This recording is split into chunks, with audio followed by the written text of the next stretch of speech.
അതാത് കാലത്തെ ഉൽപാദന സാമ്പത്തിക പ്രക്രിയകളുമായിട്ട് ബന്ധപ്പെട്ട് കിടക്കുന്ന കഴിവുകൾ, സ്കില്ലുകൾ വിദ്യാർത്ഥികൾ ആർജിക്കുന്നില്ല. ആ തരത്തിൽ ഒരു രാഷ്ട്രനിർമ്മാണ പ്രക്രിയയിൽ, ക്രിയാത്മകമായ ഒരു രാഷ്ട്രനിർമ്മാണ പ്രക്രിയയിൽ പങ്കാളികളാകുന്ന യുവതലമുറയെയല്ല ഇന്ത്യയിലെയും കേരളത്തിലെയും ഒന്നും ഉന്നത വിദ്യാഭ്യാസ മേഖല സൃഷ്ടിക്കുന്നത് എന്നുള്ള ഒരു വ്യാപകമായ പൊതുബോധത്തിൻ്റെ അടിസ്ഥാനത്തിലാണ് 4 വർഷ ബിരുദ സമ്പ്രദായത്തെക്കുറിച്ച് നമ്മുടെ സർക്കാർ ആലോചിക്കുന്നതും തീരുമാനിക്കുന്നതും. അതിനാവശ്യമായിട്ടുള്ള ഒരു തുടക്കം നാഷണൽ എഡ്യൂക്കേഷൻ പോളിസിയുടെ ഫലമായിട്ട് കേന്ദ്ര സർക്കാർ മുന്നോട്ട് വെച്ച FIUGP എന്ന ആ ഒരു ചട്ടക്കൂടാണ് എന്നുള്ളതിൽ തർക്കമില്ല. നമുക്ക് മുൻപേ തന്നെ നാഷണൽ എഡ്യൂക്കേഷൻ പോളിസി അനുസരിച്ചുള്ള 4 വർഷ ബിരുദ സമ്പ്രദായം നടപ്പാക്കിയ ഒരു സംസ്ഥാനമാണ് കർണാടക എന്നുള്ളത് എല്ലാവർക്കും അറിയാം.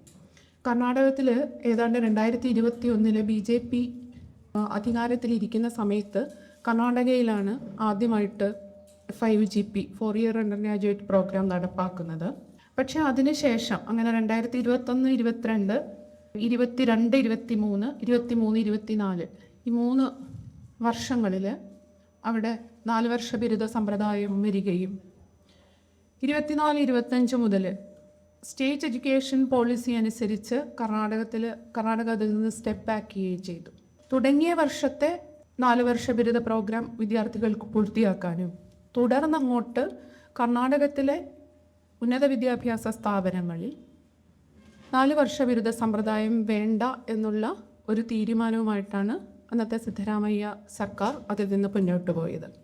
പക്ഷേ കേരളത്തിലാണ് ആദ്യമായിട്ട് സംസ്ഥാനമൊട്ടാകെ 2024-2025 വർഷത്തിൽ ഒരൊറ്റ സ്ട്രെച്ചിൽ തന്നെയാണ് കേരളത്തിൽ എല്ലാ കോളേജുകളിലും യൂണിവേഴ്സിറ്റികളിലും ഉൾപ്പെടെ 4 വർഷ ബിരുദ സമ്പ്രദായം ഇന്ത്യയിൽ കേരളത്തിൽ ആദ്യമായിട്ട് തുടക്കം കുറിച്ചു എന്നുള്ളത് നമ്മൾ ചിന്തിക്കേണ്ടതാണ്.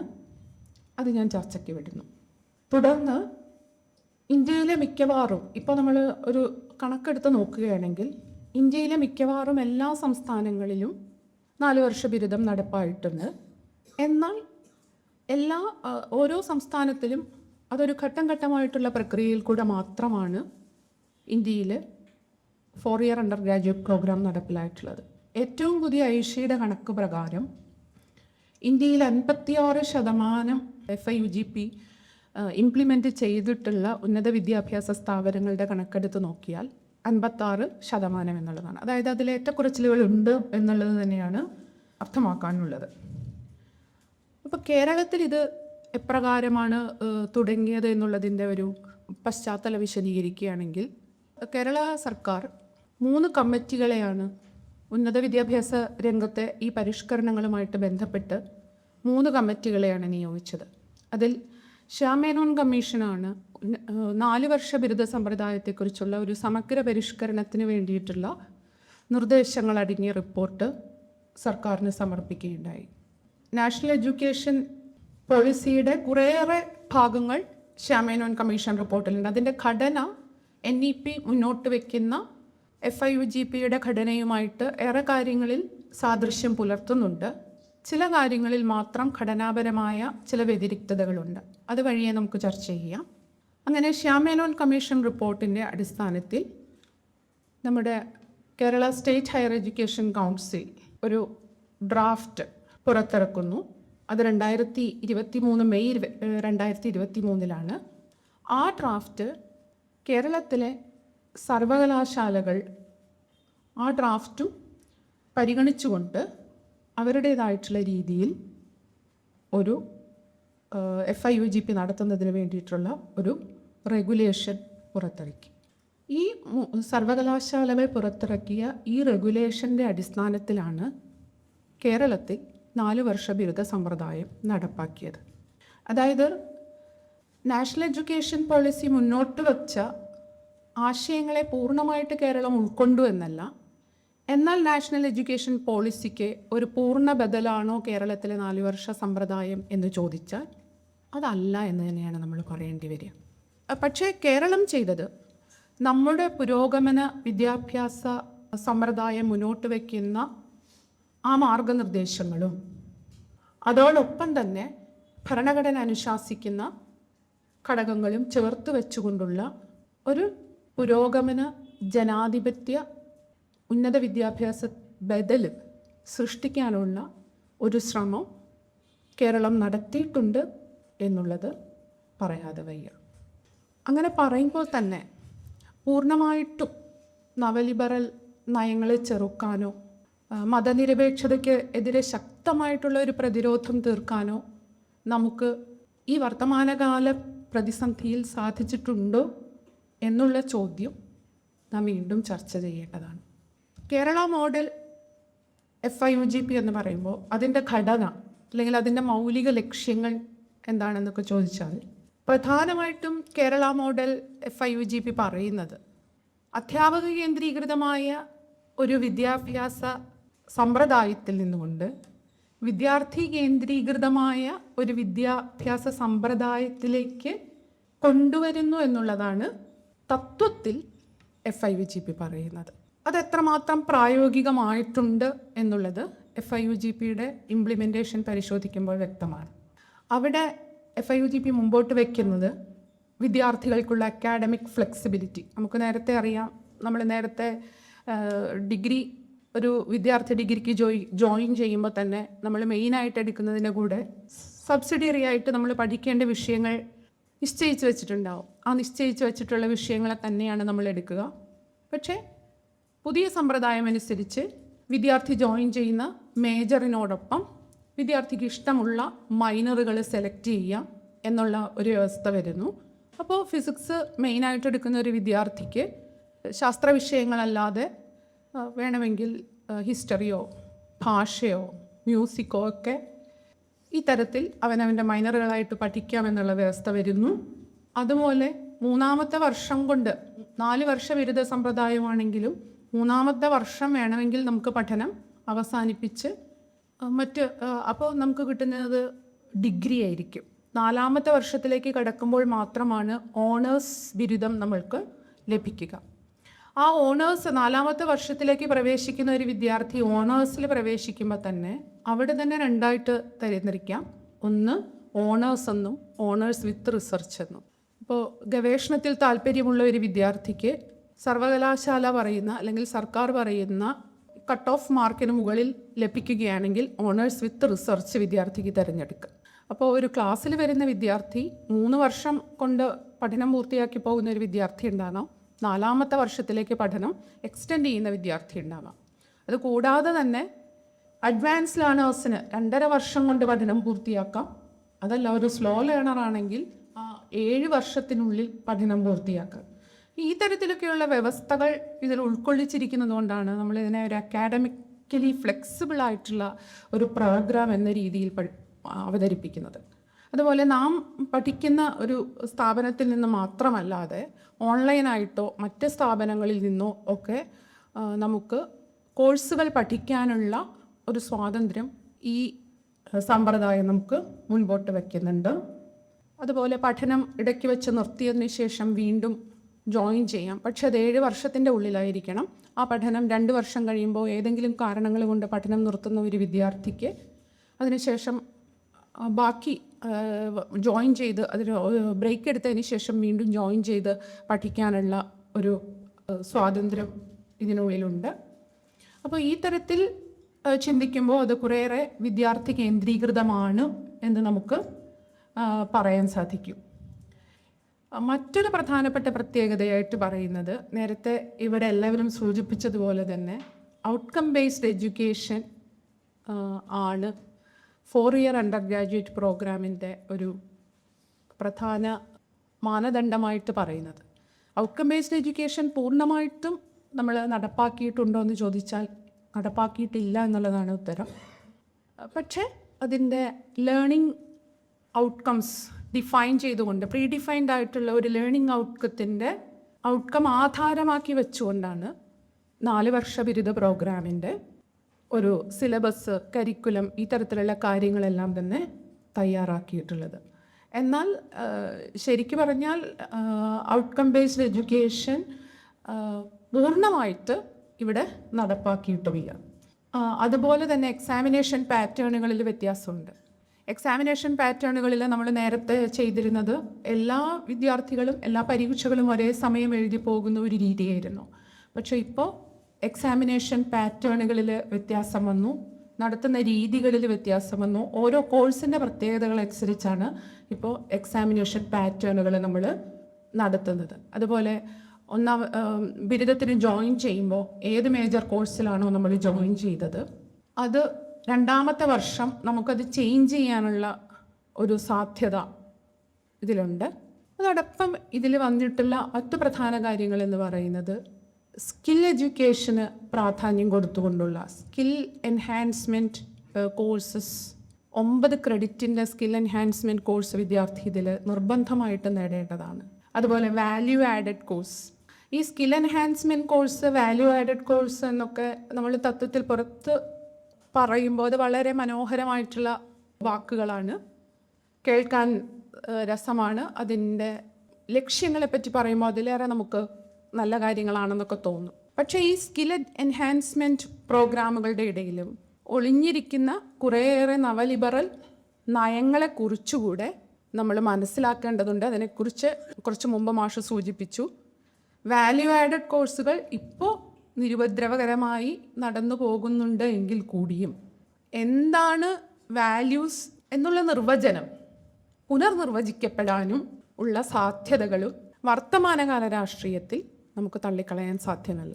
അപ്പോൾ ഈ പുതിയ ആശയങ്ങളെ സ്വീകരിക്കുന്നതോടൊപ്പം നിർബന്ധപൂർവമായി സ്വീകരിക്കേണ്ടി വരുന്നതോടൊപ്പം തന്നെ ഇതിൻ്റെ പിന്നിൽ മറഞ്ഞിരിക്കുന്ന കേന്ദ്രീകൃത നവലിബറൽ നയങ്ങളെയും വർഗീയത കടത്തിവിടാനുള്ള അതിനെതിരെ കൂടെ നാം പ്രതിരോധിക്കേണ്ട ഒരു കാലത്തൊക്കെയാണ് വരുന്നത് എന്നുകൂടെ ഈ അവസരത്തിൽ ഞാൻ ഓർമ്മിപ്പിക്കുകയാണ്.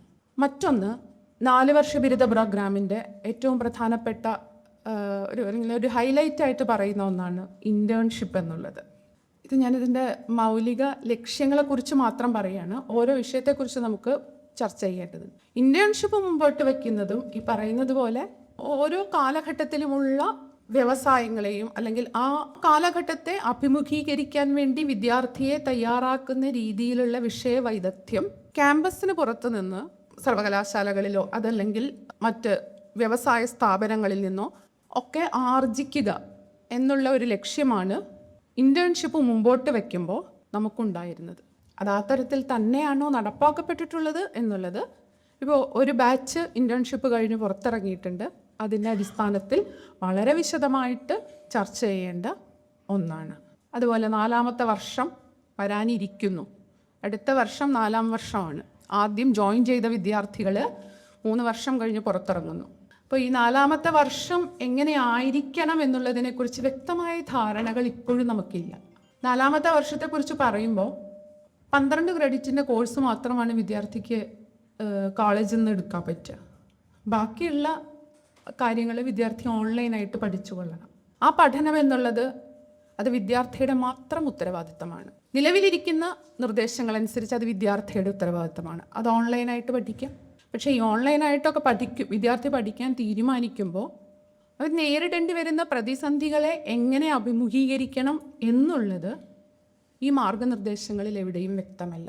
ഒരു കാര്യം സത്യമാണ്, ഓട്ടോണമിയെ പ്രോത്സാഹിപ്പിക്കുമ്പോഴും നവലിബറൽ നയങ്ങൾക്കെതിരെ ചെറുത്തുനിൽപ്പ് നടത്തുമ്പോഴും നമ്മുടെ വിദ്യാഭ്യാസം എന്നുള്ളത് ഏറെക്കുറെ സാമൂഹ്യ നീതിയിൽ അധിഷ്ഠിതമായ ഒരു വിദ്യാഭ്യാസ രീതിയാണ് കേരളത്തിൽ നിലവിലുള്ളത്.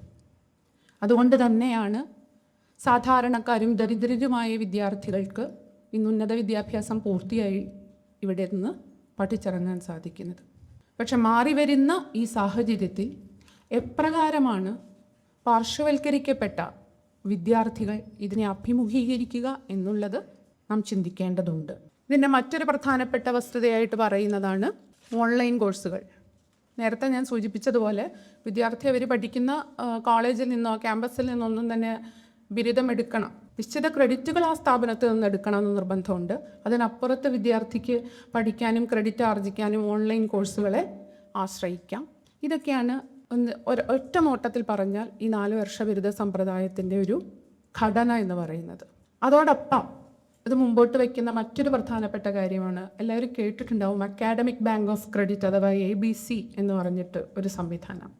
കേന്ദ്രീകരണ പ്രക്രിയയുടെ ഭാഗമായിട്ടാണ് ഈ അക്കാഡമിക് ബാങ്ക് ഓഫ് ക്രെഡിറ്റ് വരുന്നത്. നേരത്തെ നമ്മൾ പറഞ്ഞു, കേന്ദ്ര സർക്കാരിൻ്റെ ഒരു രാഷ്ട്രം ഒരു വിദ്യാർത്ഥി ID എന്നുള്ളതാണ് ഈ ABCയുടെ പിന്നിൽ അടങ്ങിയിരിക്കുന്നത്. നേരത്തെ നമ്മൾ പരീക്ഷയിൽ മാർക്ക് വാങ്ങുന്നതിന് ഉണ്ടാകുന്ന ആ സമ്പ്രദായത്തിന് പകരം ഇപ്പോൾ പരീക്ഷയിലെ മാർക്ക് എന്നുള്ളത് ക്രെഡിറ്റുകളായി മാറുകയും ആ ക്രെഡിറ്റ് ഇത്തരത്തിലൊരു ബാങ്ക്, അക്കാഡമിക് ബാങ്കിൽ നിക്ഷേപിക്കപ്പെടുകയും ചെയ്യുന്നു. ആ ക്രെഡിറ്റ് വിദ്യാർത്ഥി ഒരു കോളേജിൽ നിന്ന് മറ്റൊരു കോളേജിലേക്കോ ഒരു യൂണിവേഴ്സിറ്റിയിൽ നിന്ന് മറ്റൊരു യൂണിവേഴ്സിറ്റിയിലേക്കോ മാറുമ്പോൾ ഈ ക്രെഡിറ്റ് ട്രാൻസ്ഫർ ചെയ്യാനും വിദ്യാർത്ഥിക്ക് ആവശ്യമുള്ള സമയത്ത് ആ ക്രെഡിറ്റ് റെഡീം ചെയ്യാനുമുള്ള ഒരു സംവിധാനമാണ് ഈ അക്കാഡമിക് ബാങ്ക് ഓഫ് ക്രെഡിറ്റ് എന്ന് പറയുന്നത്. അപ്പോൾ അതിൽ നമ്മൾ ബാങ്കിൽ ബാങ്ക് അക്കൗണ്ട് നമ്പർ ഉള്ളതുപോലെ തന്നെ ഇതിൽ വിദ്യാർത്ഥിക്ക് ഒരു അബാർ ID ഉണ്ടാവും. ഈ അബാർ ID എന്ന് പറയുന്നത് അവൻ്റെ വിദ്യാഭ്യാസ കാലഘട്ടത്തിലുള്ള ഒരു തിരിച്ചറിയൽ നമ്പർ പോലെ തന്നെയാണ്, ആധാർ നമ്പർ പോലെ തന്നെയാണ് അബാർ ID ഉള്ളത്. ഈ കാലത്ത് കോളേജിൽ അല്ലെങ്കിൽ സർവകലാശാലയിൽ പഠനത്തിന് ചേരുന്ന ഏത് വിദ്യാർത്ഥിയും ഈ തരത്തിലുള്ള അബാർ ID നിർബന്ധമായിട്ട് എടുക്കണം എന്നുള്ള നിർബന്ധമുണ്ട്. ഈ അബാർ ID വിദ്യാർത്ഥിയുടെ ആധാർ IDയുടെ പുറത്തു നിന്നുകൊണ്ടാണ് ഈ അബാർ ID നിർമ്മിച്ചെടുക്കുന്നത് എന്നുള്ളത് കൂടെ നമ്മൾ മനസ്സിലാക്കണം. അപ്പോൾ ഇതാണ് മൊത്തത്തിലുള്ള ഒരു 4 വർഷ ബിരുദ പ്രോഗ്രാമിൻ്റെ ഒരു ചട്ടക്കൂട് എന്ന് പറയുന്നത് ഇതാണ്. ഇത് ഞാൻ നേരത്തെ തന്നെ സൂചിപ്പിക്കുകയുണ്ടായി, പൂർണ്ണമായിട്ടും ഒരു NEPയെ നമ്മൾ സ്വാംശീകരിച്ചെടുത്തുകൊണ്ടല്ല, കേന്ദ്ര നയത്തിൽ നിന്ന് കുറേയേറെ വ്യതിയാനങ്ങൾ ഇപ്പോഴും കാത്തു സൂക്ഷിച്ചുകൊണ്ടാണ് കേരളം 4 വർഷ ബിരുദ പ്രോഗ്രാം നടപ്പാക്കിയിട്ടുള്ളത്. കേന്ദ്രം മുന്നോട്ട് വയ്ക്കുന്ന അല്ലെങ്കിൽ നാഷണൽ എഡ്യൂക്കേഷൻ പോളിസി മുൻപോട്ട് വയ്ക്കുന്ന കേന്ദ്രീകൃത നയങ്ങൾക്കെതിരെയും അതുപോലെ തന്നെ പ്രൈവറ്റൈസേഷൻ, കമേഴ്ഷ്യലൈസേഷൻ, ഇതിനെതിരെ ഒരു ശക്തമായ പ്രതിരോധം തീർക്കാനുള്ള ഒരു ശ്രമം ഇതിലുണ്ട് എന്ന് പറയാതെ വയ്യ. കേന്ദ്ര സർക്കാർ ഉന്നത വിദ്യാഭ്യാസ സ്ഥാപനങ്ങളെ സ്വയംഭരണ സ്ഥാപനങ്ങളാക്കി ഓട്ടോണമി കൊടുത്തുകൊണ്ട് ഉന്നത വിദ്യാഭ്യാസ സ്ഥാപനങ്ങളാക്കി മാറ്റുകയും അഫിലിയേറ്റിംഗ് സമ്പ്രദായത്തെ പൂർണ്ണമായിട്ട് തുടച്ചു നീക്കണം എന്ന് നാഷണൽ എഡ്യൂക്കേഷൻ പോളിസിയിലൂടെ BBSA ബില്ലിലൂടെയൊക്കെ നമ്മളോട് ആവശ്യപ്പെടുകയും ചെയ്യുമ്പോൾ ഈ തരത്തിലുള്ള അഫിലിയേറ്റിംഗ് കോളേജുകളും സർക്കാർ കോളേജുകളും മുന്നോട്ട് വയ്ക്കുന്ന വളരെ കുറഞ്ഞ ഫീസ് നിരക്കിലൂടെയാണ് നേരത്തെ സൂചിപ്പിച്ചതുപോലെ കേരളത്തിലെ പാർശ്വവൽകൃതരായിട്ടുള്ള ഒരുപാട് വിദ്യാർത്ഥികൾ പഠനം പൂർത്തിയാക്കാൻ കഴിഞ്ഞത് എന്നുള്ള ഒരു കാര്യം നമ്മൾ വിസ്മരിച്ചുകൂടാ. നേരത്തെ തന്നെ ഈ BBSA ബില്ലനുസരിച്ച് നമ്മൾ പറയുന്നുണ്ട്, അത് ഷാമേനോൻ റിപ്പോർട്ടിലും അത് സൂചിപ്പിക്കുന്നുണ്ട്, 2030 ഗ്രോസ് എൻറോൾമെൻറ്റ് റേഷ്യോ എന്നുള്ളത് 60% വരണമെന്നും അതിനുശേഷം 35 ആകുമ്പോഴേക്ക് അതൊരു 75% വേണമെന്ന് പറയുമ്പോൾ തന്നെ ഇതിനാവശ്യമായിട്ടുള്ള ഒരു ഭൗതിക സാഹചര്യം സൃഷ്ടിക്കുന്ന ആ ഒരു നയത്തിൽ നിന്ന് കേന്ദ്ര സർക്കാർ മുന്നോട്ട് പോകുന്നുണ്ട്. കേന്ദ്ര സർക്കാർ ശ്രമിക്കുന്നത് ഇപ്പോഴും ചെറിയ വിദ്യാഭ്യാസ സ്ഥാപനങ്ങളെയും ഒറ്റപ്പെട്ട വിദ്യാഭ്യാസ സ്ഥാപനങ്ങളെയും അടച്ചുപൂട്ടിക്കൊണ്ട് വൻകിട കോർപ്പറേറ്റുകൾക്ക് മാത്രം നിലനിൽക്കാൻ കഴിയുന്ന ഒരു അന്തരീക്ഷത്തിലേക്ക് നമ്മളെ നയിക്കുമ്പോഴും കേരളത്തിൽ ഈ അഫിലിയേറ്റിംഗ് സമ്പ്രദായം ഇപ്പോഴും തുടരുകയും സർക്കാർ കോളേജുകളും എയ്ഡഡ് കോളേജുകളും ഇപ്പോഴും നിലനിൽക്കുകയും ചെയ്യുന്നത് കൊണ്ട് തന്നെയാണ് നമുക്ക് ഈ ഒരു പാർശ്വവൽകൃതരായിട്ടുള്ള ജനങ്ങളെ കൂടെ ചേർത്ത് പിടിക്കാൻ സാധിക്കുന്നത്, ആ വിദ്യാർത്ഥികളെ കൂടെ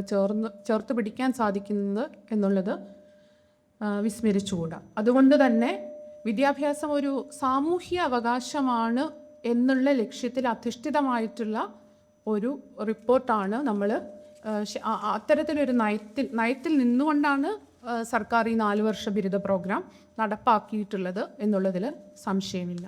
കേന്ദ്ര സർക്കാർ ഓട്ടോണമിയെക്കുറിച്ച് പറയുമ്പോൾ ആ ഓട്ടോണമിയിൽ അക്കാഡമിക് ഓട്ടോണമി മാത്രമല്ല, അതിൽ ഫിനാൻഷ്യൽ ഓട്ടോണമി കടന്നു വരുന്നുണ്ട്.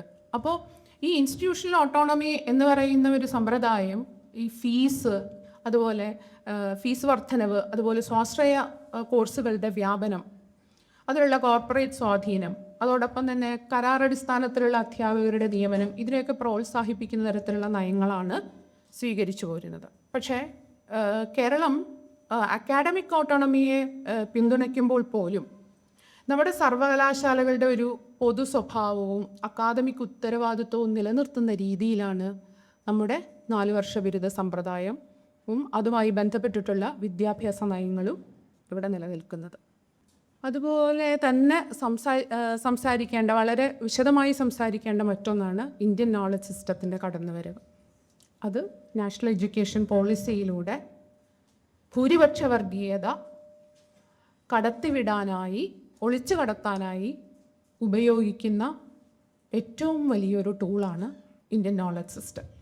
ആ ഇന്ത്യൻ നോളജ് സിസ്റ്റത്തിനെ കേരളം എങ്ങനെ പ്രതിരോധിക്കുന്നു എന്നുള്ളതിൻ്റെ ഒരു ഉദാഹരണമാണ് കേരള നോളജ് സിസ്റ്റം എന്ന പേരിൽ തൊഴിൽ വിപണിയുടെ ആവശ്യങ്ങൾക്ക് വേണ്ടി മാത്രം ഒരു വിദ്യാഭ്യാസ സമൂഹത്തെ ചുരുക്കാതെ സാമൂഹ്യ ബോധവും അതുപോലെ തന്നെ പ്രാദേശികമായിട്ടുള്ള അറിവ്, പാരിസ്ഥിതികമായിട്ടുള്ള അറിവ്, നാട്ടറിവുകൾ, ഇങ്ങനെ കേരളത്തിൻ്റേതായിട്ടുള്ള തനത് വിജ്ഞാനത്തെ പ്രോത്സാഹിപ്പിക്കുന്ന രീതിയിലുള്ള കോഴ്സുകൾ ഇവിടെ ഉണ്ടാക്കിയെടുത്തുകൊണ്ടാണ് ഈ കേരള നോളജ് സിസ്റ്റം മുമ്പോട്ട് പോയത്.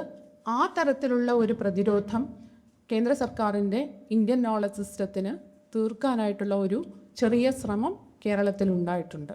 ഈ ശ്രമങ്ങളെല്ലാം ഭാവിയിൽ എങ്ങനെ പോകുമെന്നുള്ളതിന് നമുക്കുറപ്പില്ല. കാരണം ഈ തരത്തിൽ ഇതിനെ പ്രതിരോധിക്കാൻ ശ്രമിക്കുമ്പോഴൊക്കെ നേരത്തെ പറഞ്ഞ പോലെ റാങ്കിങ്ങുമായിട്ട്, കോളേജുകളുടെ അക്രഡിറ്റേഷനുമായിട്ട് ബന്ധപ്പെട്ട എല്ലാ ചോദ്യങ്ങളിലും ആദ്യം വരുന്നത് നിങ്ങൾ ഇന്ത്യൻ നോളജ് സിസ്റ്റം അനുസരിച്ചുള്ള കോഴ്സുകൾ വിദ്യാർത്ഥികളെ പഠിപ്പിക്കുന്നുണ്ടോ, നിങ്ങളുടെ സിലബസിൻ്റെ ഭാഗമാണോ, ഉണ്ടെങ്കിൽ അത് എത്ര ശതമാനം, കോളേജായിട്ട് ഡെവലപ്പ് ചെയ്തിട്ടുള്ള ഇന്ത്യൻ നോളജ് സിസ്റ്റത്തിൻ്റെ കോഴ്സുകൾ എത്രയെണ്ണം, നാഷണൽ എഡ്യൂക്കേഷൻ പോളിസി നിങ്ങളുടെ കലാലയത്തിൽ നടപ്പാക്കിയിട്ടുണ്ടോ. ഈ ചോദ്യങ്ങൾക്ക് ഉത്തരമെഴുതുമ്പോൾ സ്വാഭാവികമായും നിലനിൽപ്പിനെ ഭയന്നുകൊണ്ട് തന്നെ വിദ്യാഭ്യാസ സ്ഥാപനങ്ങൾ ഇന്ത്യൻ നോളജ് സിസ്റ്റം നടപ്പാക്കാനുള്ള ശ്രമങ്ങൾ തുടങ്ങിക്കഴിയും. ഈ തരത്തിൽ പ്രതിരോധം തീർക്കുമ്പോഴും ഇപ്പോൾ എല്ലാ കോളേജുകളിലും ഇന്ത്യൻ നോളജ് സിസ്റ്റം ഡിവിഷൻ എന്ന പേരിൽ ഒരു ചെറിയ യൂണിറ്റ് തുടങ്ങിയിട്ടുണ്ട്. അവർ ഇന്ത്യൻ നോളജ് സിസ്റ്റത്തിനെ പ്രോത്സാഹിപ്പിക്കുന്ന രീതിയിലുള്ള, ഇപ്പോൾ കർക്കിടക മാസം ആയതോടുകൂടി കോളേജുകളിൽ മുഴുവനും കർക്കിടക കോലായ, അങ്ങനെ ഒരുപാട് തരത്തിലുള്ള, അത് നമുക്ക് നോട്ട് ചെയ്താൽ, അത് നമ്മൾ ശ്രദ്ധിച്ചാൽ അറിയാം. In collaboration with IKS division ആണ് നടത്തുന്നത്. കോളേജുകളിൽ തന്നെയുള്ള IKS ഡിവിഷനുമായിട്ട് ബന്ധപ്പെട്ടിട്ടാണ് ഇവർ നടത്തുക. അപ്പോൾ ഇത്ര കാലം, കഴിഞ്ഞ വർഷം വരെ നമ്മുടെ ഒന്നും കോളേജുകളിൽ കർക്കിടക കോലായും രാമായണ ദർശനങ്ങളും ഒന്നും ഉണ്ടായിരുന്നില്ല. അപ്പോൾ വളരെ പെട്ടെന്ന് കർക്കിടക കോലായും രാമായണ ദർശനങ്ങളും കടന്നു വരുമ്പോൾ എപ്രകാരമാണിത് കടന്നു വന്നത് എന്നുള്ളത് ചിന്തിച്ചാൽ വളരെ വ്യക്തമായിട്ടുള്ള ഉത്തരം നമുക്കുണ്ട്. അപ്പോൾ ഈ തരത്തിലുള്ള പ്രതിരോധങ്ങൾ തീർക്കാൻ നമ്മൾ ശ്രമിക്കുമ്പോഴും എപ്രകാരമാണ് ഇത് നമ്മുടെ കഴുത്തിന് പിടിക്കുന്നത് എന്നുള്ള ഒരു ബോധം കൂടെ പ്രത്യേകിച്ച് അധ്യാപകരായിട്ടുള്ള നമ്മൾ ഉണ്ടായിരിക്കണം എന്നുള്ളത് പറയാണ്. രാമായണ ദർശനങ്ങളെ പറ്റി അത് സ്കൂളുകളിൽ പോലും ഉണ്ട്. ഇപ്പോൾ ഗുരുപൂർണിമയുമായിട്ട് ബന്ധപ്പെട്ടുകൊണ്ട് വളരെ ന്യൂനപക്ഷ സമുദായങ്ങൾ നടത്തുന്ന കോളേജുകളിൽ പോലും ഗുരുപൂർണിമയുമായിട്ട് ബന്ധപ്പെട്ട IKS ഡിവിഷൻ പ്രോഗ്രാമുകൾ കണ്ടക്ട് ചെയ്തിരുന്നു എന്നുള്ളത് ഈ കാലത്ത് ചിന്തിപ്പിക്കുന്ന ഒരു കാര്യമാണ്. അപ്പോൾ അവിടെ ഇതിൻ്റെ മിത്തുകൾ, ഇതുമായിട്ട് ബന്ധപ്പെട്ട കാര്യങ്ങൾ, ഗുരു എന്ന സങ്കല്പം, അതൊക്കെയാണ് വിദ്യാർത്ഥികളോട്, അത് ഇത്തരത്തിലുള്ള ഒരു നമ്മളോടൊപ്പമുള്ള 20-22 വയസ്സ് പൂർത്തിയായ വിദ്യാർത്ഥികളോടാണ് ഗുരു എന്ന സങ്കല്പത്തെക്കുറിച്ചിട്ടും ഒക്കെ സംസാരിക്കുകയാണ്. ആ സംസാരിക്കുന്ന റിസോഴ്സ് പേഴ്സൺ എന്ന് പറയുന്നത് പ്രധാനമായിട്ടും ഇത് ഒറ്റപ്പെട്ട ഒരു സംഭവമൊന്നുമല്ല. ഇതുപോലെ ഭൂരിപക്ഷ വർഗീയത പ്രചരിപ്പിക്കുന്ന അവരുടെ ആശയങ്ങൾ പ്രചരിപ്പിക്കുന്ന പ്രധാനപ്പെട്ട ആളുകളാണ് ഇത്തരത്തിൽ ന്യൂനപക്ഷ സമുദായങ്ങളുടെ കോളേജുകളിൽ പോലും വന്ന് ഈ ആശയങ്ങൾ പ്രചരിപ്പിക്കുന്നുള്ളത് എന്നുള്ള യാഥാർത്ഥ്യം കൂടെ ചേർത്തുകൊണ്ട് വേണം ഈ പ്രതിരോധത്തെ നമ്മൾ കാണാൻ. അത് തുടർ ചർച്ചയ്ക്കായിട്ട് ഞാൻ വിടുകയാണ്. ഇനി പ്രധാനമായിട്ട് ഇപ്പോൾ നമ്മൾ കേന്ദ്ര നയത്തിൽ നിന്നുള്ള നയങ്ങളിലെ ഒരു വ്യത്യാസങ്ങൾ ഞാൻ പറഞ്ഞു. ഈ സ്ട്രക്ചറിൽ നേരത്തെ സൂചിപ്പിച്ചു ഞാൻ, സ്ട്രക്ചറിൽ ചെറിയ വ്യത്യാസങ്ങളുണ്ട്. നാഷണൽ എഡ്യൂക്കേഷൻ പോളിസി നമുക്ക് 120 ക്രെഡിറ്റ് നേടിയാൽ 3 വർഷം പൂർത്തിയാക്കാം. പക്ഷേ കേരള സർക്കാർ അത് 133 ക്രെഡിറ്റാണ് വേണ്ടത്. 4 വർഷം പൂർത്തിയാക്കാൻ നാഷണൽ എഡ്യൂക്കേഷൻ പോളിസി അനുസരിച്ച് 160, കേരളത്തിലെ നയങ്ങളനുസരിച്ച് 177 ക്രെഡിറ്റുമാണ് വേണ്ടത്. അപ്പോൾ എന്തുകൊണ്ടാണ് നമ്മൾ ഇത്തരത്തിൽ ഈ ക്രെഡിറ്റ് വ്യത്യാസം വരുന്നത്? അത് കുട്ടികൾക്കൊരധിക ബാധ്യതയല്ലേ? അതിൻ്റെ ആവശ്യമുണ്ടോ? മറ്റൊരു തരത്തിൽ പറയുകയാണെങ്കിൽ 133 ക്രെഡിറ്റ് ഒരു വിദ്യാർത്ഥിക്ക് വേണമെന്ന് പറയുമ്പോൾ ആ വിദ്യാർത്ഥിക്ക് 120 ക്രെഡിറ്റ് മാത്രം ഉള്ള മറ്റ് സ്ഥാപനങ്ങളിൽ നിന്ന് ക്രെഡിറ്റ് എടുത്തതിൽ നിന്ന് ഒഴിവാകാനായിട്ടുള്ള ഒരു സാധ്യതകൾ നിലനിൽക്കുന്നുണ്ട്. ഇതെല്ലാം ചേർത്ത് വായിക്കേണ്ടതാണ്. മറ്റൊന്ന്, ഈ ഓണേഴ്സ് വിത്ത് റിസർച്ച് എന്നുള്ളതിന് 7.5 CGPAക്ക് മുകളിലുള്ള ഒരു വിദ്യാർത്ഥിക്ക് മാത്രമാണ് നാഷണൽ എഡ്യൂക്കേഷൻ പോളിസി അനുസരിച്ച് ഓണേഴ്സ് വിത്ത് റിസർച്ചിന് പെർമിഷൻ നൽകുന്നത്. നമ്മളുടെ കേരള FIUGP ഇത്തരത്തിലുള്ള കാര്യങ്ങളൊന്നും തന്നെ സംസാരിക്കുന്നില്ല. അപ്പോൾ അതുകൊണ്ട് ഒരു മൊബിലിറ്റിക്ക് എത്രത്തോളം തടസ്സങ്ങൾ ഇതിൽ നേരിടുമെന്നുള്ളത് അടുത്ത വർഷം നമ്മൾ കാത്തിരുന്ന് കാണാൻ പോകുന്നതേ ഉള്ളൂ. അതോടൊപ്പം ഭാഷയുടെ കാര്യത്തിലാണെങ്കിൽ ഇംഗ്ലീഷ് കൂടാതെ കേന്ദ്ര സർക്കാരിൻ്റെ നയമനുസരിച്ച് നമ്മൾ ഇന്ത്യൻ ലാംഗ്വേജസ് മാത്രമാണ് കൊടുക്കാൻ സാധിക്കുക. നമ്മൾ സെക്കൻഡ് ലാംഗ്വേജ് പഠിച്ചിരുന്ന സ്ഥലത്ത്, അപ്പോൾ നമുക്കറിയാം കേരളത്തിലേക്ക് ഒരു സാഹചര്യം അനുസരിച്ച് നമ്മൾ ഫ്രഞ്ച്, സിറിയൻ, അറബിക്, ജർമ്മൻ ഇത്തരത്തിലുള്ള ഭാഷകളെല്ലാം തന്നെ കൊടുത്തിരുന്ന ഒരു സമീപന രീതിയാണ് കേരളത്തിലെ ഉന്നത വിദ്യാഭ്യാസ രംഗത്തുണ്ടായത്. പക്ഷേ നാഷണൽ എഡ്യൂക്കേഷൻ പോളിസി അനുസരിച്ച് English and other Indian languages മാത്രമാണ് നമുക്ക് പഠിപ്പിക്കാൻ പറ്റുക. അപ്പോൾ വിദേശ ഭാഷകളെ ഒഴിവാക്കുക, അത് ഏതൊക്കെയോ ചെറിയ ഭാഷകൾക്ക് പ്രാധാന്യം കൊടുക്കാനായിരിക്കാം. ഹിന്ദിയോ സംസ്കൃതമോ പോലെയുള്ള ഭാഷകൾക്ക് പ്രാധാന്യം. ഇവിടെയൊക്കെ തന്നെ ഒരു സാംസ്കാരിക ദേശീയത അല്ലെങ്കിൽ ഒരു അതിദേശീയത ഭാഷാപരമായിട്ടും ഒക്കെയുള്ള ഈ ഒരു അതിദേശീയത വളർത്താനുള്ള ശ്രമങ്ങൾ നമുക്ക് കണ്ടില്ല എന്ന് കണ്ടിക്കാൻ സാധിക്കില്ല. അതുപോലെ തന്നെ മൾട്ടിപ്പിൾ എക്സിറ്റ് ഓപ്ഷൻ ഉണ്ട് നാഷണൽ എഡ്യൂക്കേഷൻ പോളിസി അനുസരിച്ച്. ഓരോ വർഷവും വിദ്യാർത്ഥിക്ക് എക്സിറ്റ് എടുക്കാം. ആദ്യത്തെ വർഷം എക്സിറ്റ് എടുത്തു കഴിഞ്ഞാൽ സർട്ടിഫിക്കറ്റ് കോഴ്സ്, രണ്ടാമത്തെ വർഷം ഡിപ്ലോമ, പിന്നെ ഡിഗ്രി, ആ തരത്തിൽ എക്സിറ്റ് എടുത്ത് പുറത്തു പോകാം. പക്ഷെ കേരളം ഈ തരത്തിൽ ഓരോ വർഷവുമുള്ള എക്സിറ്റിനെ പ്രോത്സാഹിപ്പിക്കുന്നില്ല. മറിച്ച് കേരള FIUGP പറയുന്നത് 3 വർഷം കഴിയുമ്പോൾ ഒരൊറ്റ എക്സിറ്റ് ഓപ്ഷൻ മാത്രമാണ് വിദ്യാർത്ഥിക്ക് കൊടുക്കുന്നത്. അതായത് ജോയിൻ ചെയ്താൽ ഡിഗ്രി പൂർത്തിയാക്കി പുറത്തു പോകാം, സർട്ടിഫിക്കറ്റ് കോഴ്സോ ഡിപ്ലോമ എന്നുള്ള രീതിയിലുള്ള നയങ്ങളില്ല. ഇത് വിദ്യാർത്ഥികൾക്ക് ഫ്ലെക്സിബിലിറ്റി അനുവദിക്കുന്നുണ്ട് എന്ന് പറയുമ്പോൾ തന്നെ പലപ്പോഴും നേരത്തെ പറഞ്ഞ പോലെ പാർശ്വവൽക്കരിക്കപ്പെട്ട വിദ്യാർത്ഥികൾ അവരുടെ പഠനം അവസാനിപ്പിച്ച് മറ്റു തൊഴിലുകളിലേക്ക് പോകാനുള്ള ഈ തരത്തിൽ പഠനം അവസാനിപ്പിക്കുന്ന വിദ്യാർത്ഥികൾ ആരായിരിക്കും ഈ സൗകര്യം ഇവിടെ കൊടുത്താൽ എന്ന് ചോദിച്ചാൽ അതിൽ പ്രധാനമായിട്ടും പാവപ്പെട്ട ദരിദ്രരായ ആദിവാസി മേഖലകളിലുള്ള അല്ലെങ്കിൽ ജാതീയമായും മറ്റും പുറകോട്ട് നിൽക്കുന്ന വിഭാഗത്തിൽപ്പെടുന്ന വിദ്യാർത്ഥികൾക്ക് സാമ്പത്തികമായ ബുദ്ധിമുട്ടുകൾ അനുഭവിക്കുന്ന വിദ്യാർത്ഥികളായിരിക്കും ഈ തരത്തിൽ അനുഭവിക്കും. അപ്പോൾ നമ്മളിത് ഗ്രോസ് എൻറോൾമെൻറ്റ് റേഷ്യോവുമായിട്ട് ഒന്ന് കൂട്ടി വായിക്കേണ്ടതുണ്ട്. ഒരേ സമയം വിരുദ്ധങ്ങളായിട്ടുള്ള 2 ആശയങ്ങളാണ് നമ്മളുടെ മുൻപിലേക്ക് വരുന്നത്. ഇതൊക്കെയാണ് പ്രധാനമായിട്ട് കേന്ദ്ര നയത്തിൽ നിന്ന് കേരള FIUGPയിലേക്ക് വന്നപ്പോൾ ഉണ്ടായ വ്യതിയാനങ്ങൾ. ഇനി അത് നമ്മൾ എത്രത്തോളം ആ വ്യതിയാനങ്ങൾ എത്രത്തോളം വിജയകരമായി നടപ്പാക്കിയിട്ടുണ്ട് എന്നുള്ളതും ചർച്ച ചെയ്യേണ്ട വിഷയമാണ്. ഇതുവരെ കാര്യങ്ങൾ വളരെ ലൈറ്റാണ്, വളരെ കേൾക്കാൻ വളരെ സുഖമുണ്ട്. ഈ തരത്തിൽ വ്യതിയാനങ്ങൾ നടപ്പാക്കിയിട്ടുണ്ട്. ഇന്ത്യൻ നോളജ് സിസ്റ്റത്തിന് പകരം കേരള നോളജ് സിസ്റ്റം, മൾട്ടിപ്പിൾ എൻട്രിക്ക് പകരം, ഇതൊക്കെ ശരിയാണ്. തത്വത്തിൽ ഇങ്ങനെയെല്ലാമാണ് നമ്മൾ കേരളത്തിൽ 2024 FIUGP തുടങ്ങിയപ്പോൾ നേരിട്ട അല്ലെങ്കിൽ അത് നടപ്പാക്കുമ്പോൾ നേരിടുന്ന പ്രതിസന്ധികൾ ചില്ലറയല്ല എന്നുള്ളത് ആ നടപ്പാക്കലിൻ്റെ പിന്നിൽ പ്രവർത്തിച്ചവർക്കും അധ്യാപകർക്കും വിദ്യാർത്ഥികൾക്കും എല്ലാം തന്നെ വ്യക്തമായിരിക്കും. ഇപ്പോൾ പ്രാരംഭഘട്ടത്തിൽ നേരിട്ട ഒരു പ്രതിസന്ധി എന്ന് പറയുന്നത് എല്ലാ കോളേജുകളിലും FIUGP ഒരേ സമയം നടപ്പാക്കുന്ന ഒരു സമ്പ്രദായമാണ് കേരളത്തിൽ ഉണ്ടായത്. ഞാൻ നേരത്തെ സൂചിപ്പിച്ചു, 2023 മെയ്യിലാണ് കേരള സ്റ്റേറ്റ് ഹയർ എഡ്യൂക്കേഷൻ അവരുടെ കരട് പുറത്തെടുക്കുന്നത്. ആ കരടിൻ്റെ അടിസ്ഥാനത്തിലാണ് യൂണിവേഴ്സിറ്റികൾ അവരുടെ റെഗുലേഷൻ പുറത്തിറക്കുന്നത്. ആ റെഗുലേഷൻ്റെ അടിസ്ഥാനത്തിൽ 4 വർഷത്തേക്കുള്ള സിലബസ് തയ്യാറാക്കി.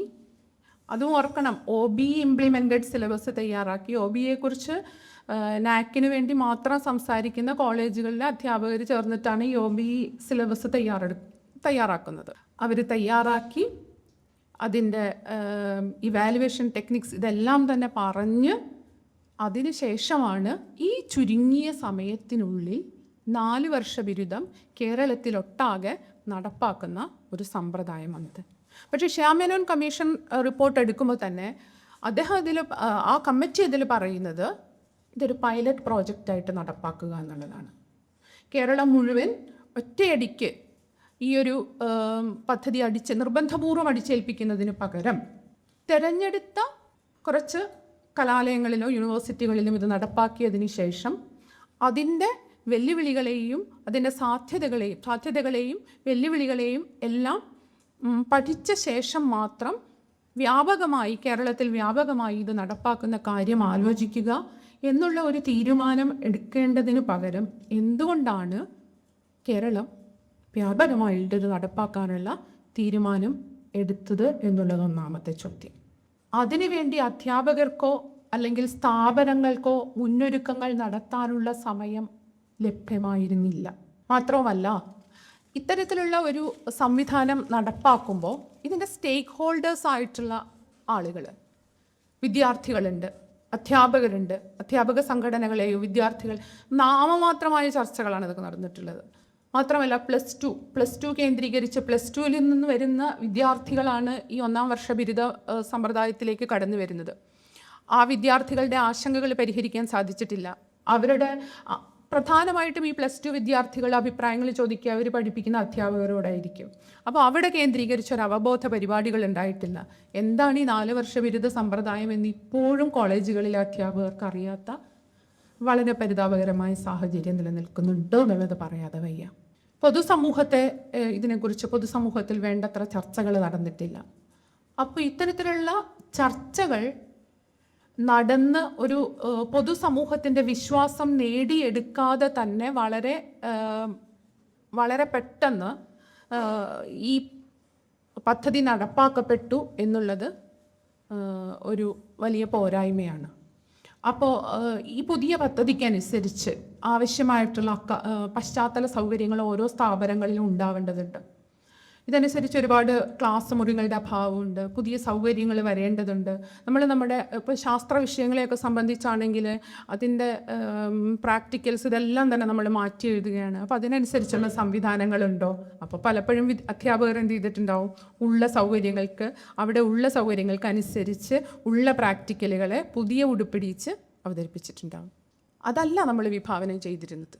സിലബസുകളെ കാലാനുസൃതമായി നവീകരിക്കേണ്ടതിന് പകരം അതിനെ ഒരു ഡെക്കറേറ്റീവായിട്ടുള്ള രീതിയിൽ അവതരിപ്പിക്കുക എന്നുള്ള സമ്പ്രദായത്തിലേക്ക് പലപ്പോഴും സിലബസുകൾ കടന്നു പോയിട്ടുണ്ട് എങ്കിൽ അതിൻ്റെ ഒരു ഉത്തരവാദിത്വത്തിൽ നിന്ന് സ്റ്റേറ്റിന് കൈകഴുകാൻ സാധ്യമല്ല. കാരണം ഈ തരത്തിലുള്ള പല പരിമിതികളും ഉണ്ടായിട്ടുണ്ട്.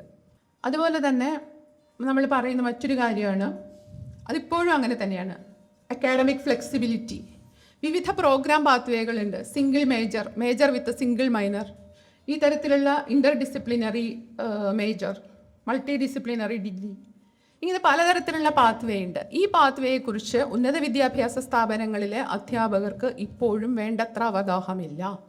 അക്കാഡമിക് ബാങ്ക് ഓഫ് ക്രെഡിറ്റ് ഏത് രീതിയിലാണ് നടപ്പാകുന്നത്, അക്കാഡമിക് ബാങ്ക് ഓഫ് ക്രെഡിറ്റിൻ്റെ ഫ്രണ്ട് പേജ് എത്ര അധ്യാപകർ കണ്ടിട്ടുണ്ട് എന്നുള്ളത് ഇന്നും ഒന്ന് ചോദിക്കേണ്ട വിഷയമാണ്. എപ്രകാരമാണ് ഇതിലേക്ക് ക്രെഡിറ്റ് ട്രാൻസ്ഫർ ചെയ്യുക?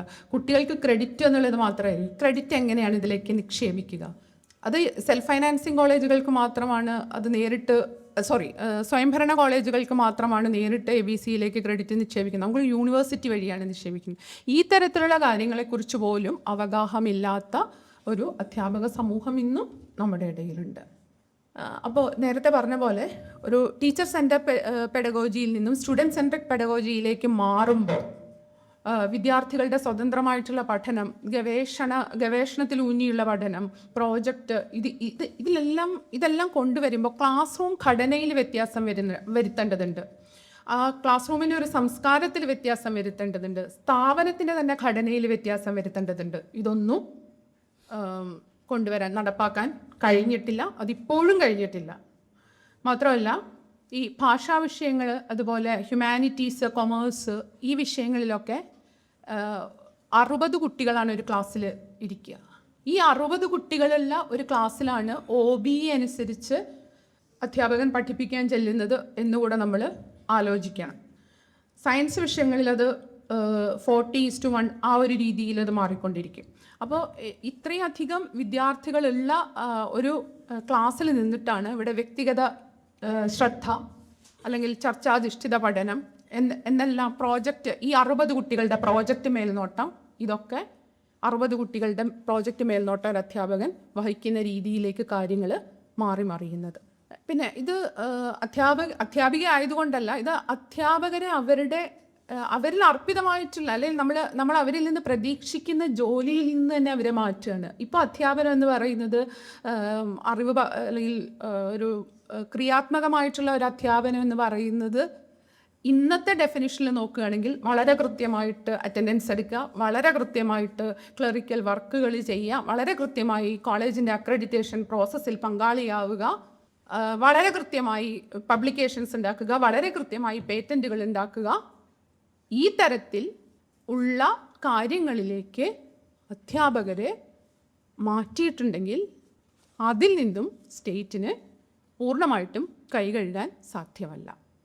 അപ്പോൾ സ്വാഭാവികമായും ആ നിലയിലേക്ക് അധ്യാപകൻ പരിവർത്തനപ്പെടുമ്പോൾ ഉറപ്പായിട്ടും കലാലയങ്ങളും സർവകലാശാലകളും ഈ തരത്തിൽ സ്കില്ല് മാത്രം സ്വായത്തമാക്കിയിട്ടുള്ള വിദ്യാർത്ഥികളെ സൃഷ്ടിക്കുന്ന ഒരു ഫാക്ടറികളായിട്ട് മാറുമെന്ന കാര്യത്തിൽ യാതൊരു തർക്കവുമില്ല. അതാണ് നമ്മൾ ഇന്ന് കേരളത്തിൽ കണ്ടുകൊണ്ടിരിക്കുന്നത്. അപ്പോൾ പൊതുസമൂഹത്തിൽ തുടർച്ചയായിട്ടുള്ള ഇത്തരത്തിലുള്ള ഇടപെടലുകളിൽ കൂടെ, അല്ലെങ്കിൽ ആ തരത്തിലൊരു പൊതുബോധം ഉണ്ടാക്കിയെടുക്കാൻ കഴിയാതെ വന്നത് അധ്യാപകരുടെ അക്കാദമിക് ഗവേഷണ മേഖലകളിലുള്ള ഒരു പ്രവർത്തനങ്ങൾക്ക് സ്വാതന്ത്ര്യം കൊടുക്കാത്ത രീതിയിൽ അഡ്മിനിസ്ട്രേഷൻ അല്ലെങ്കിൽ ഭരണഭാരം കൊണ്ടവരെ വീർപ്പ് മുട്ടിച്ച് ആ വിഷയത്തിൽ നിന്ന് തന്നെ അധ്യാപകൻ മാറിപ്പോകുന്ന തരത്തിലുള്ള ഒരു സാഹചര്യമാണ് ഇന്ന് കേരളത്തിലെ പൊതുവിൽ ഇന്ത്യൻ വിദ്യാഭ്യാസ രംഗത്ത് നമ്മൾ കാണുന്നത്. അപ്പോൾ ഈ പാഠ്യപദ്ധതികൾ മാറുമ്പോൾ അധ്യാപകർക്ക് പരിശീലനം കൊടുക്കേണ്ടതുണ്ട്. അത്തരത്തിലുള്ള പരിശീലനങ്ങൾ വളരെ അപര്യാപ്തമായിരുന്നു. അതോടൊപ്പം ഇത്രയധികം വിദ്യാർത്ഥികളെ ഇത്രയധികം കോഴ്സുകൾ കൊടുത്തുകൊണ്ട് നമ്മൾ തന്നെ സംസാരിച്ചു, വിദ്യാർത്ഥികൾക്ക് ഇഷ്ടമുള്ള കോഴ്സുകൾ കൊടുക്കാം, ഇഷ്ടമുള്ള മൈനറുകൾ എടുക്കാം. ഈ തരത്തിൽ ഒരുപാട് ഒരു കോഴ്സ് ബാസ്ക്കറ്റുകളുണ്ട്, ഇഷ്ടമുള്ള കോഴ്സുകൾ വിദ്യാർത്ഥികൾക്ക് എടുക്കാം. പക്ഷേ വിദ്യാർത്ഥി ഇഷ്ടമുള്ള കോഴ്സുകൾ എടുക്കണമെന്നുണ്ടെങ്കിൽ അതിനനുസരിച്ചുള്ള അധ്യാപകരൊരു സ്ഥാപനത്തിലുണ്ടായിരിക്കണം. അതിനനുസരിച്ച് അധ്യാപകരില്ലാത്ത സ്ഥാപനങ്ങളിൽ ഈ ഫ്ലെക്സിബിലിറ്റി കൊടുക്കാനായിട്ട്, അക്കാദമിക് ഫ്ലെക്സിബിലിറ്റി കൊടുക്കാനായിട്ട് സിസ്റ്റത്തിന് സാധിക്കില്ല. അപ്പോൾ സ്വാഭാവികമായി എന്ത് ചെയ്യും? ആ കോഴ്സുകൾ അവിടെ വിദ്യാർത്ഥിക്ക് നിഷേധിക്കപ്പെടും. ഇതാണ് തത്വത്തിൽ പ്രായോഗിക തലത്തിൽ ഇതാണ് സംഭവിച്ചുകൊണ്ടിരിക്കുന്നത്. നമ്മുടെ ഒരു സിസ്റ്റം മുന്നോട്ട് വയ്ക്കുന്ന അക്കാദമിക് ഫ്ലെക്സിബിലിറ്റി പ്രയോഗതലത്തിൽ കൊണ്ടുവരാൻ നിലനിൽക്കുന്ന അധ്യാപകരുടെ എണ്ണത്തിന് കഴിയാത്ത തരത്തിലുള്ള ഒരു സാഹചര്യം നമ്മുടെ എല്ലാ കലാലയങ്ങളിലുമുണ്ട്. അത് ഏറ്റവും കൂടുതൽ ബാധിക്കുന്നത് വളരെ ചെറിയ കോളേജുകളെയാണ്. അവിടെ 1, 2, 3 ഡിപ്പാർട്ട്മെൻറ്റുകൾ മാത്രമുള്ള, പ്രത്യേകിച്ചും ഭൂപ്രകൃതി അനുസരിച്ച് വളരെ മലയോര പ്രദേശങ്ങളിലൊക്കെയുള്ള കോളേജുകളിൽ ഈ തരത്തിലുള്ള ഫ്ലെക്സിബിലിറ്റി വിദ്യാർത്ഥിക്ക് കൊടുക്കാനായിട്ട് സാധ്യമല്ല. അങ്ങനെ ഫ്ലെക്സിബിലിറ്റി കൊടുക്കാത്ത രീതിയിൽ വരുമ്പോൾ വിദ്യാർത്ഥികൾ എന്ത് ചെയ്യും? പഴയ രീതികൾ തന്നെ ഫോളോ ചെയ്യും. ഫിസിക്സ് എടുക്കുന്ന കുട്ടി കെമിസ്ട്രി, മാത്തമാറ്റിക്സ് മാത്രം എടുക്കുന്ന രീതിയിലേക്ക് വരും. അപ്പോൾ എത്രത്തോളം കുട്ടികൾ ഈ തരത്തിൽ അക്കാദമിക് ഫ്ലെക്സിബിലിറ്റി പ്രായോഗികമായി സ്വീകരിച്ചിട്ടുണ്ട് എന്നുള്ളതിൻ്റെ ഒരു സ്റ്റാറ്റിസ്റ്റിക്സ് എടുത്തു കഴിഞ്ഞാൽ അത് വളരെ കുറവായിരിക്കും. അങ്ങനെ നടപ്പായിട്ടുണ്ടെങ്കിൽ തന്നെ അത് മുഖ്യധാരാ കോളേജുകൾ അവരുടെ സൗകര്യത്തിന് ആവശ്യത്തിനുള്ള പശ്ചാത്തല സൗകര്യങ്ങളും ആവശ്യത്തിനുള്ള അധ്യാപകരും ഉള്ള കോളേജുകളിൽ മാത്രമാണ് അത്തരത്തിലുള്ള സാഹചര്യങ്ങൾ സൃഷ്ടിക്കപ്പെട്ടിട്ടുള്ളത്. അത് FIUGP മുന്നോട്ട് വയ്ക്കുന്ന അക്കാഡമിക് ഫ്ലെക്സിബിലിറ്റിയെ വളരെയധികം പരിമിതപ്പെടുത്തിയിട്ടുണ്ട്. അപ്പോൾ അതിന് എന്താണൊരു പരിഹാരം എന്നുള്ളതും നമ്മൾ ചർച്ച ചെയ്യേണ്ടതുണ്ട്. അധ്യാപക നിയമനങ്ങളിലുള്ള നിയന്ത്രണങ്ങൾ മാറ്റേണ്ടതുണ്ട്. കോളേജുകളിൽ ക്ലസ്റ്റർ സംവിധാനങ്ങൾ വരേണ്ടതുണ്ട്. ഈ തരത്തിൽ അതിനെ നമ്മൾ അഡ്രസ്സ് ചെയ്തെങ്കിൽ മാത്രമാണ് അക്കാഡമിക് ഫ്ലെക്സിബിലിറ്റി വിദ്യാർത്ഥിക്ക് പ്രായോഗികമായിട്ട് നടക്കണം. മറ്റൊന്ന് FIUGP മുന്നോട്ട് വയ്ക്കുന്ന, ഇവിടെ പല പ്രാവശ്യം സംസാരിച്ച ഔട്ട്കം ബേസ്ഡ് എഡ്യൂക്കേഷനെ കുറിച്ചിട്ടാണ്. ഈ ഔട്ട്കം ബേസ്ഡ് എഡ്യൂക്കേഷൻ എന്ന് പറയുന്നത് തന്നെ ഒരു മുതലാളിത്ത യുക്തിയാണ്. എൻ്റെ അറിവ് ശരിയാണെങ്കിൽ അതൊരു വാഷിങ്ടൺ അക്കോർഡുമായിട്ട് ബന്ധപ്പെട്ടിട്ടാണ് ഔട്ട്കം ബേസ്ഡ് എഡ്യൂക്കേഷൻ മുന്നോട്ട് വയ്ക്കപ്പെടുന്നത്. അത് സാങ്കേതിക മേഖലയിൽ, എൻജിനീയറിംഗ് മേഖലകളിൽ നമുക്കറിയാം, അവിടെ പ്രത്യേകിച്ച് സ്കില്ലാണ് അവിടെ പ്രാധാന്യം വരുന്നത്. അപ്പോൾ ഓരോ കാലഘട്ടത്തിനും അനുസരിച്ചുള്ള സ്കില്ലുകൾക്കനുസരിച്ച് പ്രീ ഡിഫൈൻഡ് ആയിട്ടുള്ള ഔട്ട്കം അച്ചീവ് ചെയ്യാൻ വേണ്ടി ഓരോ കാലഘട്ടത്തിലുമുള്ള സാങ്കേതിക വിദഗ്ധരെ പരിശീലിപ്പിക്കുന്ന ഒരു സമ്പ്രദായത്തിന് വേണ്ടി രൂപപ്പെടുത്തിയ ഒരു വിദ്യാഭ്യാസ സമ്പ്രദായം നമ്മൾ ഇതിലേക്ക് അഡോപ്റ്റ് ചെയ്തു എന്ന് പറയേണ്ടി വരും. പൂർണ്ണമായിട്ട് അഡോപ്റ്റ് ചെയ്തിട്ടില്ല. കാരണം ഇവിടെ വിദ്യാർത്ഥിയുടെ ഔട്ട്കം അനുസരിച്ചാണ് വിദ്യാർത്ഥിയെ നമ്മൾ അളക്കുന്നത് എന്ന് പറയുന്നത് ഔട്ട്കം അനുസരിച്ചാണ്. അപ്പോൾ ആ ഒരു രീതിയിലേക്ക് പൂർണ്ണമായിട്ട് നടപ്പാക്കിയിട്ടില്ലെങ്കിൽ കൂടെ ഇവിടെ നമ്മുടെ ലക്ഷ്യങ്ങൾ പ്രധാനമാണ്. അപ്പോൾ ലക്ഷ്യങ്ങൾ, അതിൻ്റെ ഗ്രാജുവേറ്റ് ആട്രിബ്യൂട്ട് അല്ലെങ്കിൽ അതിൻ്റെ ഒബ്ജക്റ്റീവ്സ്, ഔട്ട്കം എന്തായിരിക്കണം എന്നുള്ളത് ഡിഫൈൻ ചെയ്തിട്ടുണ്ട്. അതിൻ്റെ ഉള്ളിൽ നിന്നുകൊണ്ട് നമ്മൾ വിദ്യാർത്ഥികളെ പഠിപ്പിക്കുന്ന ഒരു സമ്പ്രദായമാണ് OBEയിലൂടെ വരുന്നത്. പിന്നെ OBEയുടെ ഒരു പ്രധാന പ്രത്യേകത എന്ന് പറയുന്നത്, ഇവിടെ നേരത്തെ നമ്മൾ പറഞ്ഞ പോലെ ഒരു ഉൽപാദന വ്യവസ്ഥയ്ക്ക് അനുസരിച്ച് രൂപീകരിക്കപ്പെടുന്ന ലക്ഷ്യങ്ങളെയും അതിൻ്റെ മൂല്യങ്ങളെയും ഒക്കെ സാർത്ഥകമാക്കുന്ന ഒരു സ്ഥാപന വ്യവസ്ഥയായിട്ട് വിദ്യാഭ്യാസം മാറുന്നിടത്താണ് ഈ ഔട്ട്കം ബേസ്ഡ് എഡ്യൂക്കേഷൻ്റെ ഒരു മുതലാളിത്ത യുക്തി പ്രയോഗവൽക്കരിക്കുന്നത്. അപ്പോൾ ആ ഒരു കൺസെപ്റ്റിലേക്ക് മുഴുവനായിട്ട് പോകാതെ എങ്ങനെയാണ് OBEയെ ഉപയോഗിക്കുക എന്നുള്ളതിൻ്റെ പരിശീലനം അധ്യാപകർക്കും ലഭിക്കേണ്ടതുണ്ട്. അത്തരം പരിശീലനങ്ങൾ ലഭിക്കാത്ത അധ്യാപകരാണ് ഈ OBE വെച്ചിട്ട് വിദ്യാർത്ഥികളെ പഠിപ്പിക്കുന്നത്. മാത്രമല്ല, ഇവിടെ ഈ ഔട്ട്കം മെഷർ ചെയ്യുക എന്ന് പറയുന്നൊരു വളരെ പ്രധാനപ്പെട്ട ഒരു കാര്യം പറയുന്നുണ്ട്.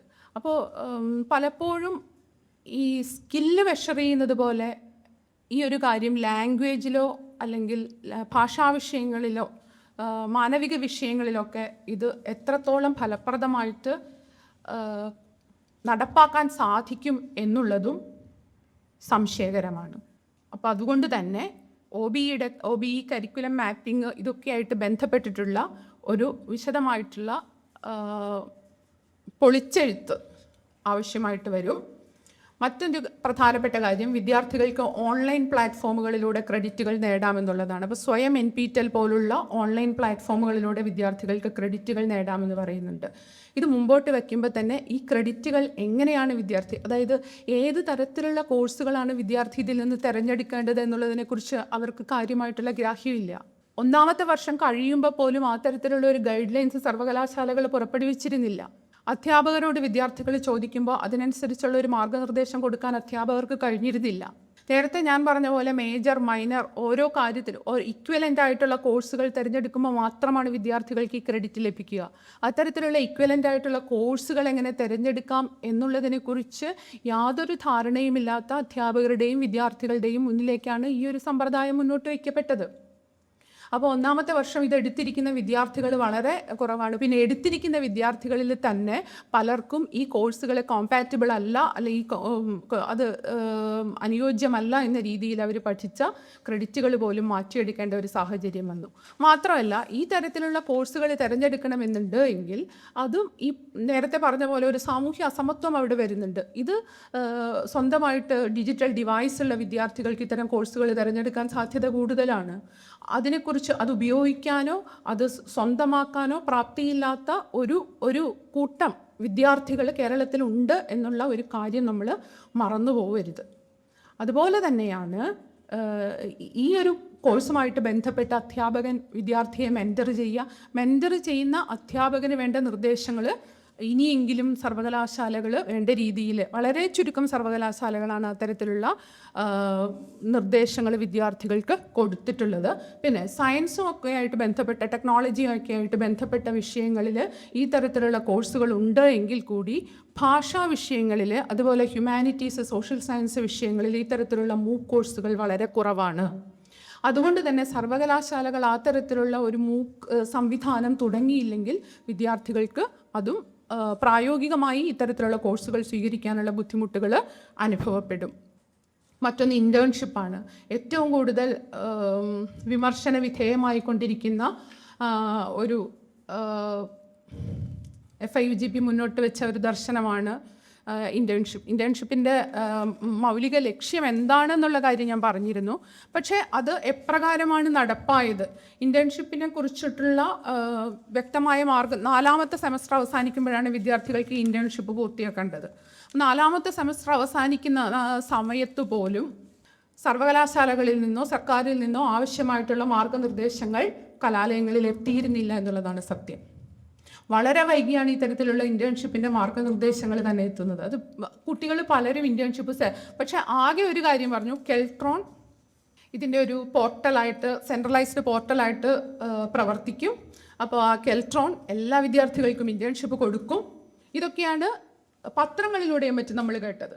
പക്ഷേ ഈ കൈപ്പുസ്തകം തയ്യാറാക്കുന്ന അവസരത്തിൽ പോലും 10,000 ഇൻറ്റേൺഷിപ്പ് മാത്രമാണ് കെൽട്രോൺ വഴി പൂർത്തിയാക്കാൻ സാധിച്ചിട്ടുള്ളത്. കെൽട്രോണിനെ ഒരു പോർട്ടലായിട്ട് നിലനിർത്തുന്നതിൽ ആർക്കും ബുദ്ധിമുട്ടില്ല. പക്ഷെ കെൽട്രോൺ ഏത് തരത്തിലുള്ള ഇൻറ്റേൺഷിപ്പുകളാണ് വിദ്യാർത്ഥികൾക്ക് കൊടുത്തത്?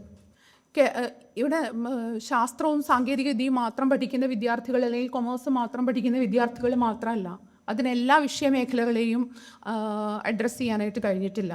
നമ്മുടെ നാട്ടിൽ ഉള്ള, അല്ലെങ്കിൽ നമ്മുടെ പ്രാദേശികമായിട്ട് പ്രവർത്തിക്കുന്ന തദ്ദേശ സ്വയംഭരണ സ്ഥാപനങ്ങൾ, ലൈബ്രറികൾ പോലെയുള്ള സ്ഥാപനങ്ങൾ, നമ്മുടെ പ്രൈമറി ഹെൽത്ത് സെൻ്ററുകൾ, ഈ തരത്തിൽ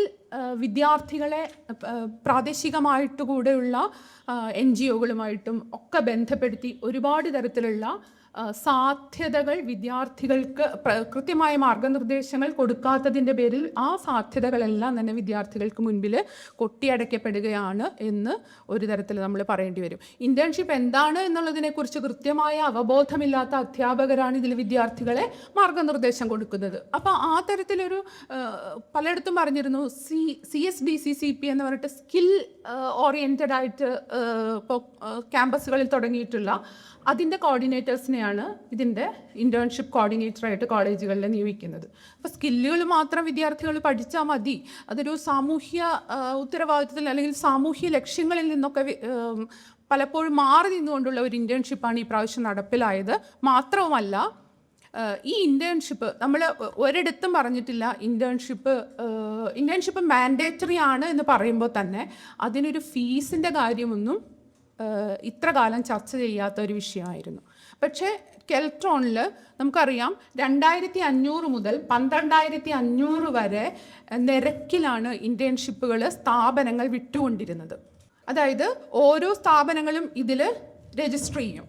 ആ സ്ഥാപനങ്ങൾ രജിസ്റ്റർ ചെയ്യുമ്പോൾ ആ ഓരോ വിദ്യാർത്ഥിയും അടയ്ക്കുന്ന ഫീസിൻ്റെ 10% കെൽട്രോണിന് സർവീസ് ചാർജായിട്ട് ലഭിക്കുന്ന ഒരു പ്രക്രിയ കഴിഞ്ഞ ഇൻറ്റേൺഷിപ്പ് കൊടുക്കുന്ന കാലയളവിൽ ഇവിടെ സംഭവിച്ചിട്ടുണ്ട്. വളരെ ദരിദ്രരായ വിദ്യാർത്ഥികൾ 12,500 രൂപയും മറ്റും ചെലവാക്കി ഇൻറ്റേൺഷിപ്പ് ചെയ്ത ഒരു സാഹചര്യം ഇവിടെയുണ്ട്. ഇതിനെതിരെ സർക്കാരോ അധ്യാപകരോ വിദ്യാർത്ഥികളോ പ്രതികരിച്ചു കണ്ടില്ല. അത് വളരെ കാര്യമായിട്ട് തന്നെ ചർച്ച ചെയ്യേണ്ട ഒരു വിഷയമായിട്ട് ഇവിടെ അവതരിപ്പിക്കുകയാണ്. അപ്പോൾ ഇൻറ്റേൺഷിപ്പ് സാധാരണ കൊടുക്കുമ്പോൾ വിദ്യാർത്ഥികൾക്ക് സ്റ്റൈപ്പൻഡാണ് ലഭിക്കുക. ആ സ്റ്റൈപ്പൻഡുകളല്ല ഇവിടെ വിദ്യാർത്ഥികളുടെ അടുത്ത് നിന്ന് പണം വാങ്ങിച്ചുകൊണ്ടുള്ള ഒരു സമ്പ്രദായമാണ്.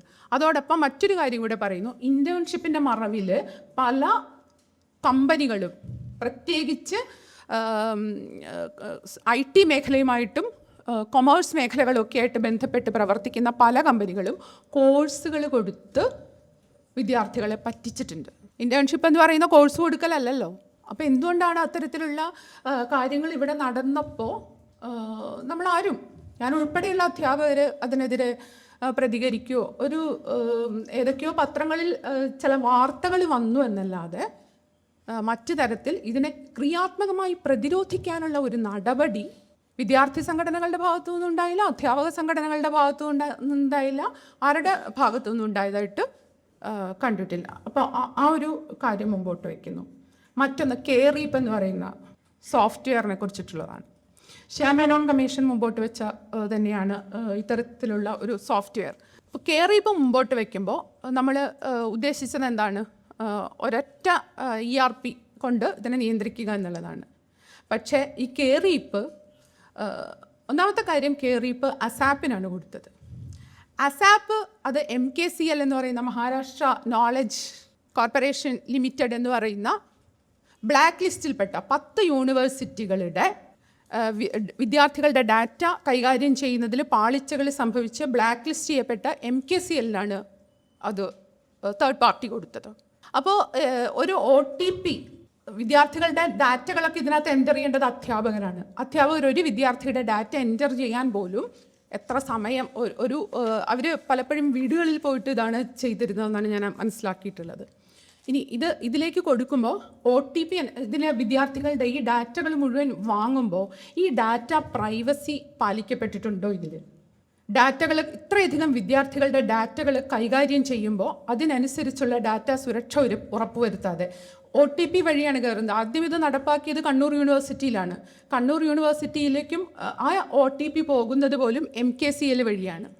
അതായത് ഒരു യൂണിവേഴ്സിറ്റിയുടെ സോഫ്റ്റ്വെയർ സംവിധാനത്തിലേക്ക് പ്രവേശിക്കാനുള്ള ഒരു എൻട്രി ആയിരുന്നു ഈ OTP. ഇനി ഉപയോഗിച്ച OTP തന്നെ പല പ്രാവശ്യം ഉപയോഗിച്ചാലും അതിലേക്ക് എൻ്റർ ചെയ്യാനുള്ള ഒരു സാഹചര്യം വരെ നിലനിന്ന ഒരു സംവിധാനമാണ് ഈ കെയറീപ്പ് എന്ന് പറയുന്നത്.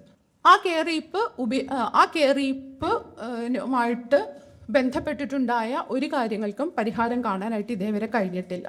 അപ്പോൾ ഇത്രയും കാര്യങ്ങൾ ഇതിൽ ഇപ്പോൾ നമ്മൾ നേരിട്ടുകൊണ്ട്, ഇനിയും വെല്ലുവിളികൾ ഒരുപാടുണ്ട്, പക്ഷേ സമയപരിമിതി മൂലം ഞാൻ ചുരുക്കിയാണ്. ശ്യാം മേനോൻ കമ്മീഷനിൽ നടപ്പാക്കാതെ പോയിട്ടുള്ള കുറേയധികം നിർദ്ദേശങ്ങളുണ്ട്. ഒന്ന്, ഒരു ക്ലസ്റ്റർ പോലെ ഒരു വർക്ക് ലോഡ് കുഷ്യൻ രൂപീകരിച്ചുകൊണ്ട് ആവശ്യമായിട്ടുള്ള അധ്യാപകരെ നമ്മൾ നിയമിക്കുക എന്നുള്ള തരത്തിലുള്ള ഒരു വർക്ക് ലോഡ് കുഷ്യൻ അതിൽ മുമ്പോട്ട് വയ്ക്കുന്നുണ്ട്. അതോടൊപ്പം സ്വതന്ത്രമായി ജോലി ചെയ്യാനും സ്വതന്ത്രമായി വിദ്യാഭ്യാസം നേടാനുമുള്ള അധ്യാപകരുടെയും വിദ്യാർത്ഥികളുടെയും അവകാശങ്ങൾ, charter of student rights and charter of teacher rights, അതിനൊന്നും യാതൊരു തരത്തിലുള്ള മുന്നോട്ട് പോക്കുകളും ഇതിലുണ്ടായിട്ടില്ല. പിന്നെ ഇൻകം അനുസരിച്ച് വിദ്യാർത്ഥികളുടെ ഫീസ് നിർണ്ണയിക്കണമെന്നൊരു നിർദ്ദേശം ശ്യാം മേനോൻ കമ്മീഷൻ മുമ്പോട്ട് വെച്ചു. അതായത് തീരെ ദരിദ്രരായിട്ടുള്ള വിദ്യാർത്ഥികൾക്ക് സൗജന്യമായിട്ടുള്ള വിദ്യാഭ്യാസം കൊടുക്കണമെന്ന് പറഞ്ഞു. പകരം ചെയ്തത് കേരളത്തിലെ സർവകലാശാലകളിൽ 5% ഫീസ് എല്ലാ എയ്ഡഡ് കോഴ്സുകൾക്കും, സർക്കാർ നടത്തുന്ന എല്ലാ കോഴ്സുകൾക്കും 5% ഫീസ് കൂട്ടി. സെൽഫ് ഫൈനാൻസിങ് വിഭാഗത്തിൽ അത് 12% വരെ കൂട്ടി. കാലിക്കറ്റ് യൂണിവേഴ്സിറ്റിയിലെ പരീക്ഷാ ഫീസിൻ്റെ വർധനവ് നോക്കിക്കഴിഞ്ഞാൽ അത് 200%-ലധികമാണ് ആ ഫീസ് വർദ്ധിച്ചത്. അപ്പോൾ ഈ കാര്യങ്ങൾ നമ്മൾ മുൻപോട്ട് വെച്ച ദർശനങ്ങളിൽ നിന്ന് ഒരുപാട് അകന്നുപോയതാണ്. മറ്റൊന്നൊരു ഭിന്നശേഷി സൗഹൃദ വിദ്യാഭ്യാസം, അതുകൂടെ പറഞ്ഞിട്ട് ഞാനിത് അവസാനിപ്പിക്കുകയാണ്. ഒരു ഭിന്നശേഷി സൗഹൃദമായിട്ടുള്ള വിദ്യാഭ്യാസം എന്ന് പറയുമ്പോൾ നമ്മുടെ ഒരിക്കലും അഡ്രസ്സ് ചെയ്യപ്പെടാതെ പോയ ഒരു കൂട്ടം മനുഷ്യരാണ് ഈ ഭിന്നശേഷി. അവിടെ അധ്യാപകരാകട്ടെ വിദ്യാർത്ഥികളാകട്ടെ.